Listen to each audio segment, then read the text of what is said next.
Well, I'd never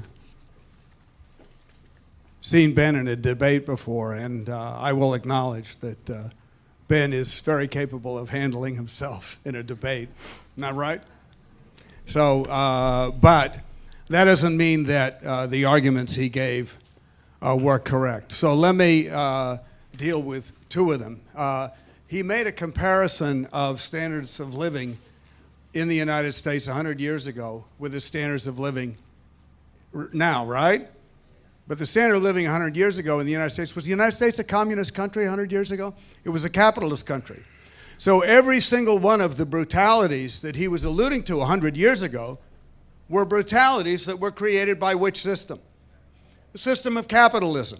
So to argue that capitalism has led to improvements, and that'll be another point locally, in fact, next one I go to, is to say that capitalism has been able, let me acknowledge something which Karl Marx acknowledged.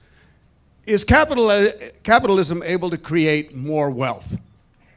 Is it? It is, isn't it?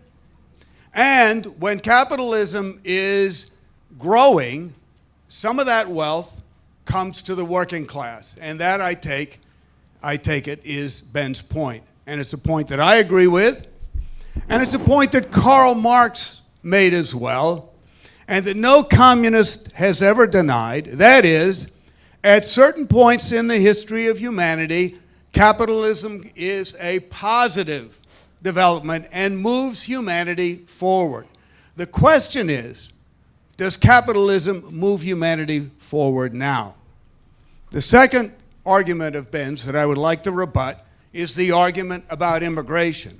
And that's an argument that Ben should never have made, because all of the countries from which people are emigrating are countries where people's lives are being devastated by capitalism, whether it's Haiti or Guyana or where was it? Was that in Ghana? Or Ghana in West Africa. Nicaragua, yeah. These are regions of the world where capitalism has destroyed people's quality of life. Let me say a little bit about Mexico, because I know slightly more about Mexico. A lot of you may have heard the United States charges China with dumping grain, right? Dumping steel in U.S. markets. Do you know that the steelmakers charge that China dumps steel in U.S. markets? Does the U.S. dump in international markets? Yes. What does it dump? It dumps grain. And it dumps grain in order, let's put it this way, let's not say in order to, the effect of U.S. grain dumping is to destroy local agriculture throughout the world. The largest city in the Western Hemisphere is Mexico City, with 20 million people.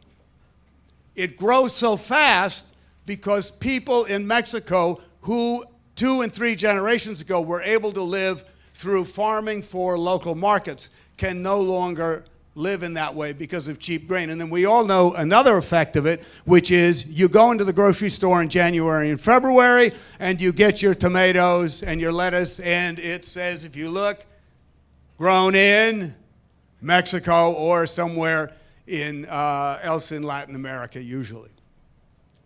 So, of course, capitalism creates tremendous inequalities between one country and another, between one region and another, and workers scuffling to survive. What do? We move to where we think life would be better for our families. That's understandable.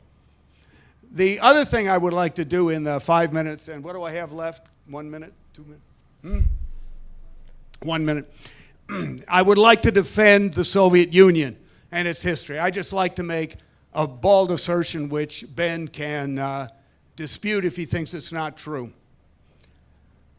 I would estimate that were it not for the efforts of the Soviet Union in World War II, fighting the Nazi alliance, fighting racism, fighting to unite workers against racism, and the Soviet Union from the beginning was the most anti-racist country on earth, that if it were not for that, most of us in this room would not be alive now, because it was the Soviets who defeated the Nazis in World War II, paying a tremendous price for it. The American and other Allied efforts in World War II were an afterthought compared with the war in Eastern Europe. And so we owe our lives in many ways to the history of the Soviet Union. That's my time, right?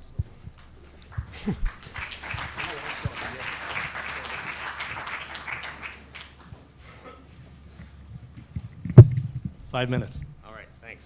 Well, I want to start at the end of what Paul just said. I want to completely agree with his claim that were it not for the Soviet Union, no, I'll hold it. Thank you. Yeah, it's good. You want his? You want his? Very good. Thanks. I apologize.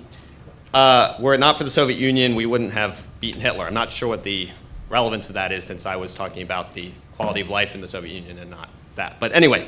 I do want to take issue with something that he said about the rest of the world. His idea was that the reason my friend Osei and millions and millions of other immigrants come here is because capitalism is ruining their countries, and so they come here.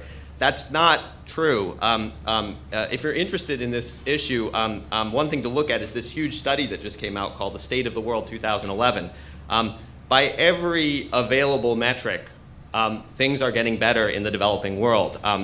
Just to mention a couple of things, infant mortality is way down, life expectancy is way up, poverty using the standard international definition has dropped from 43% to 23% in just a few years, access to clean water went way up, enrollment in high school went way up. So the reason that people come here is not because their countries are going to hell, it's because though their countries are improving, in fact, improving at an even faster rate than the United States is, all the same, this country is still much better. It has much more opportunities. It has a much higher standard of living.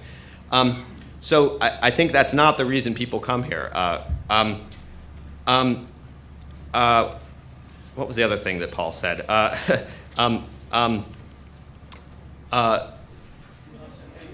Lost my train of thought. Yeah. Anyway, I'll say something else. I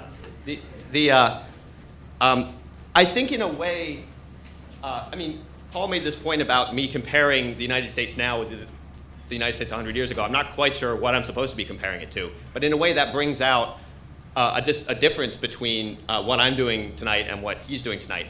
I want you to look at actual systems like the United States and England and France and Australia and all these countries and see how they compare to non-capitalist countries.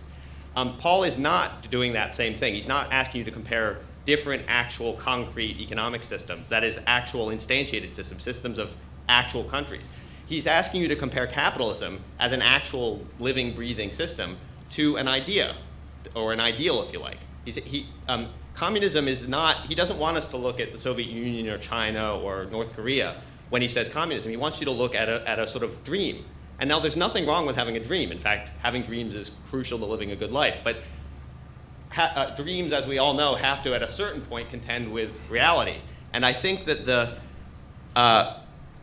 Paul, by the way, he has a great book, which I strongly recommend that you read. It's an excellent book. On the very first sentence of the book, he says that this is an essay in utopian political and social philosophy. So he tells you he's not talking about any actual systems. He's talking about ideal systems. And again, there's nothing wrong with having an ideal, but I think that the fact that when this ideal has been removed from the realm of dreams and people have tried to actually make it real in the world, it's created nightmare societies. I mean, the worst possible societies you can imagine. That, I think, is strong evidence that there's something wrong with that dream. But in any event, I want you to see that what you're being asked to compare here are not actual capitalist countries and actual communist countries, but rather actual capitalist countries and an ideal. And it's a little bit hard for me to argue with an ideal, right? I don't know what to do. I mean, it's nice to talk about ideals. I think the best evidence for the superiority of one system over another is to see how they've actually worked in the real world. I'll give over my time. I think I only had like a couple minutes left. Yeah. All right.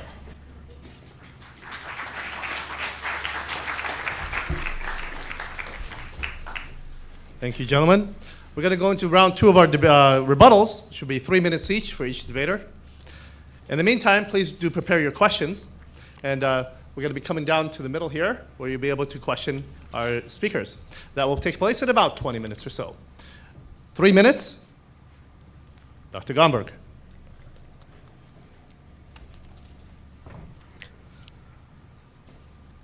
I have to stop forgetting things and leaving them up here. I apologize to Ben for for leaving things up here.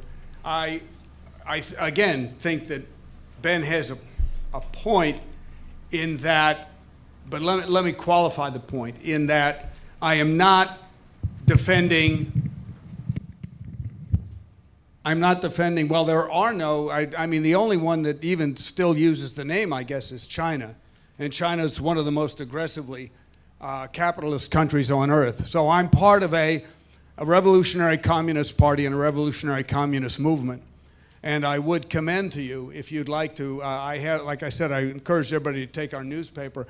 I would also commend to you and to Ben, not that he'll necessarily be persuaded by it, Road to Revolution 4, which was a document our party published 30 years ago. And in it, we assessed why the revolutions that occurred in the Soviet Union and China and elsewhere that were revolutions that were led and initiated by communists, why they did not lead to communism. Because no communist revolution has ever led to a communist society. And in this document, we proposed that they weren't trying to build communism. They were trying to build a halfway station, which they called socialism. And what I would argue, what Ben is arguing in my own words, would be that the communist attempt to build socialism, which retains capitalist norms of production and exchange, and Marx himself recognized that when he advocated this halfway house of socialism, he said it's based on a bourgeois principle of right, that halfway house does not work, and it leads back to capitalism and back to oppression. Ben is right that I am defending an ideal. So let me just say a word or two about that ideal. I do think it's true that our potential to live together in a way which enables everyone to realize their potential is far beyond what we know. Let me mention one more argument, which most people that I know and talk to hate their work.